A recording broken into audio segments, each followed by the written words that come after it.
Hello everyone, and welcome back to Daily Story Channel. Hello everyone, and welcome back to Daily Story Channel. This is a place where we're learning. All right, we are back. Good to be here. Okay, so before we even get into today's topic, how was your weekend? Really? We're just jumping in like that? That is the topic, how to talk about your weekend in English. So, how was your weekend? It was fine. Good. Yeah. And that is exactly the problem we are talking about today. What? I answered the question. Fine, good, yeah. That's 3 words. That's not a conversation. That's a closed door. Okay, fair. Fair point. So today, we're going to talk about how to actually talk about your weekend in English, like a real person, not a robot. Not a robot, because a lot of English learners, and honestly even fluent speakers, they just say it was good and stop there. And then silence, awkward silence. The worst kind of silence. So we're going to fix that today. Okay, so let's start with why this is actually hard. Because on the surface, it seems easy, right? You just say what you did. But it's not that simple. It's really not, because in English, talking about your weekend isn't just listing activities, it's storytelling. Yes, that's the word, storytelling. Like, nobody wants to hear, I woke up, I ate breakfast, I went to the park, I came home. That sounds like a police report. Exactly. It sounds like evidence, not a conversation. So there's a difference between reporting and storytelling. Big difference. When you report, you just list facts. When you tell a story, you share how you felt, what surprised you, what was funny, what went wrong. The feeling is the interesting part. Always. The feeling is always the interesting part. Okay, so let's talk about some phrases. Like, how do you even start? Someone asks, how was your weekend? What do you say? So there are a few good openers. You can say, oh, it was really nice actually.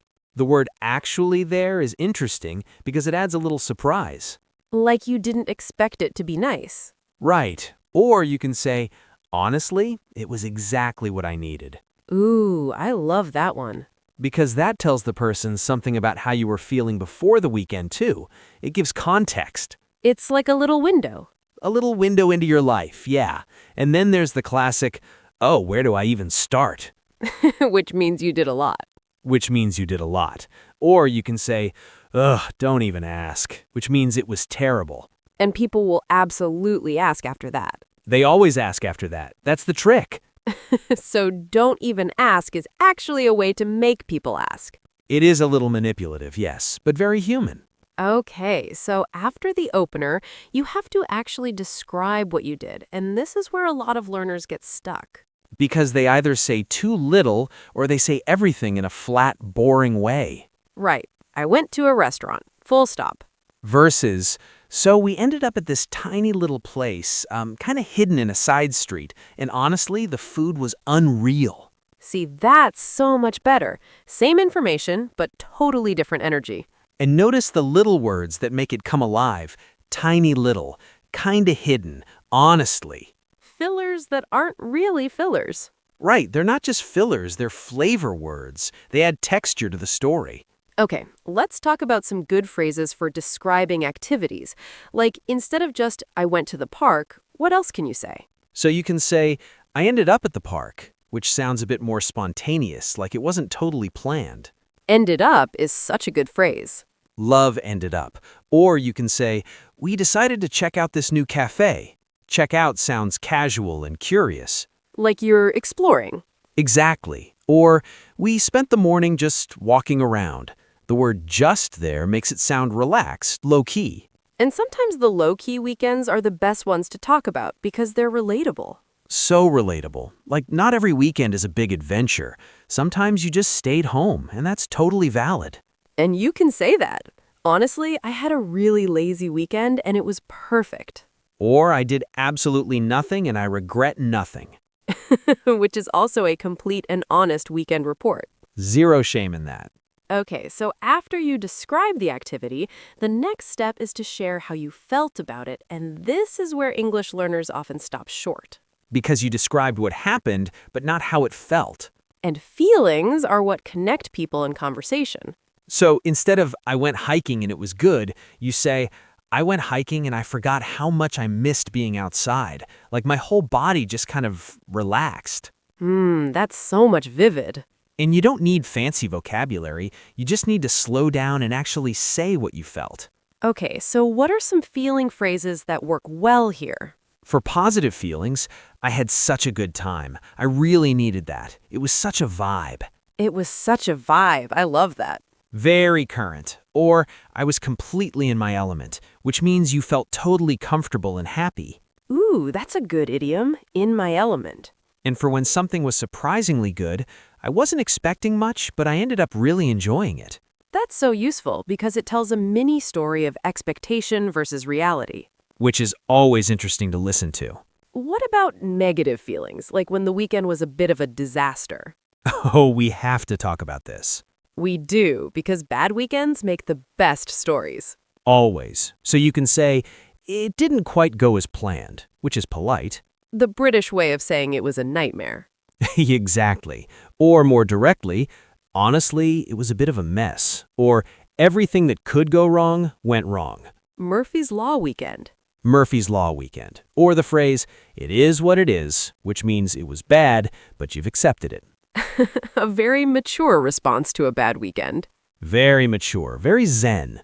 Okay, so we've talked about opening, describing activities, sharing feelings. Now, follow-up questions, because a conversation isn't just you talking. Right. It's a two-way street. And asking good follow-up questions is a skill. A real skill. And it shows that you're actually listening, which people notice and appreciate. So what are some good follow-up questions for weekend conversations? After someone says they did something, you can ask, oh, nice. Was that your first time? Simple. Opens it up. Or did you go with friends or just on your own? Good one, because that tells you a lot about the context. Or, would you go back? Which is asking for a recommendation, basically. I like that one. It's simple, but it keeps the conversation going. And then there's, what was the highlight for you? Which invites them to pick their favorite moment. Everyone loves talking about their favorite moment. Everyone. Or if they mention something went wrong, oh no, what happened? And then you just let them tell the story. Give them space. Give them space and just react. No way. Really? Oh, that's rough. Those small reactions keep the story going. Back channeling. That's what it's called technically. Back channeling, yes. Little sounds and words that say, I'm listening, keep going. Yeah. Oh, wow. Seriously? All of those. They're tiny, but they matter so much. Without them, telling a story feels like talking to a wall. A very uncomfortable wall. Okay, let's do a quick round of weekend idioms because English is full of them and they make you sound so natural. Love this. Okay, first one, to sleep in. To sleep longer than usual. I slept in until 11 and I felt like a new person. Perfect. Next, to recharge your batteries. Oh, classic. I really needed the weekend just to recharge my batteries. Which means to rest and get your energy back, like a phone. We are all just phones that need charging. Basically. Okay, next, to hit the town. To go out and have fun, usually at night. We decided to hit the town on Saturday. Which could mean bars, restaurants, clubs, anything social and out of the house. The opposite of staying in. Yes, and the opposite phrase, to have a quiet one. I just had a quiet one this weekend, meaning you stayed home, kept it low-key. Very British expression, but used widely. And then, to catch up with someone. To spend time with someone you haven't seen in a while. I caught up with an old friend over coffee. That's such a warm phrase. It implies you had things to share. Like you were filling in the gaps. Exactly. And last one, to be wiped out. To be completely exhausted. By Sunday night, I was absolutely wiped out. Which is a very common end to a very full weekend. The Monday feeling explained in 3 words. Okay, so let's put this all together. Let's say someone asks you, hey, how was your weekend? What does a really good answer look like? Let me try. Okay, so, where do I even start? So on Saturday, we decided to check out this new farmer's market that opened near us. And I wasn't expecting much, honestly, but it was so good. We ended up spending like 2 hours just walking around, trying different foods. And then, this is the funny part, we got completely lost trying to find the car afterward. See, that's a great answer. It has an opener, it has an activity, it has a feeling, and it has a little story moment at the end. The getting lost part is the hook. Always. The little thing that went wrong is always the most interesting part. And notice I used ended up and honestly and natural pauses, not perfect sentences. And that's the point. Real conversation isn't perfect. It has bumps and pauses and little detours. And that's what makes it sound human.